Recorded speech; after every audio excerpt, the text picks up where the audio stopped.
যে সরকার পরিষ্কার বায়ু দিতে পারে না, পরিশুদ্ধ পানীয় জল দিতে পারে না, তারা নাকি 3,000 টাকা করে লক্ষ্মীর ভাণ্ডার দেবে।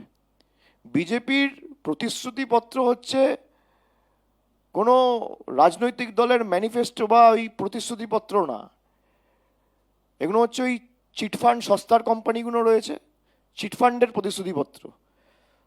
1,00,000 টাকা লাগান, 5,00,000 টাকা পাবেন বলে আপনাকেই সর্বশান্ত করে কেটে পড়বে। এই হচ্ছে মোদির গ্যারেন্টি।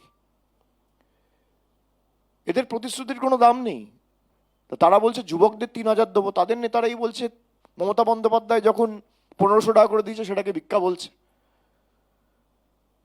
টাকার প্রলোভন দিয়ে বাংলার মানুষকে কিনতে এসছেন। এসআইআর করে হয়নি, এজেন্সি দিয়ে হয়নি, ইলেকশন কমিশন লাগিয়ে হয়নি, এখন কি অর্থর বিনিময়ে বাংলার মায়েদের সম্ভ্রম কিনতে এসছেন? তাদের মর্যাদা সম্মান আপনারা কি মনে করেন 3,000 টাকায় মানুষ বিক্রি করবে? আপনি দিন, আপনার তো কেন্দ্র সরকার রয়েছে। ডিবিটি যদি কোনো কেন্দ্র সরকার করতে চায়, কোনো বাধ্যবাধকতা নেই, কোনো বাধা নেই। আপনারা তো রাজ্য সরকারের কোনো ফেডারেল স্ট্রাকচার মানেন না, যুক্তরাষ্ট্রীয় কাঠামো মানেন না। আপনার ইডি সিবিআই যখন রেড করতে আসে তখন তো পশ্চিমবঙ্গ পুলিশকে জানিয়ে আসে না, ডাইরেক্ট আসে। তা আপনি যদি 2,42,00,000 মহিলাকে 3,000 টাকা দিতে চান, রাজ্য সরকারকে বাইপাস করে ডাইরেক্ট দিন, কেউ তো বারণ করছে না।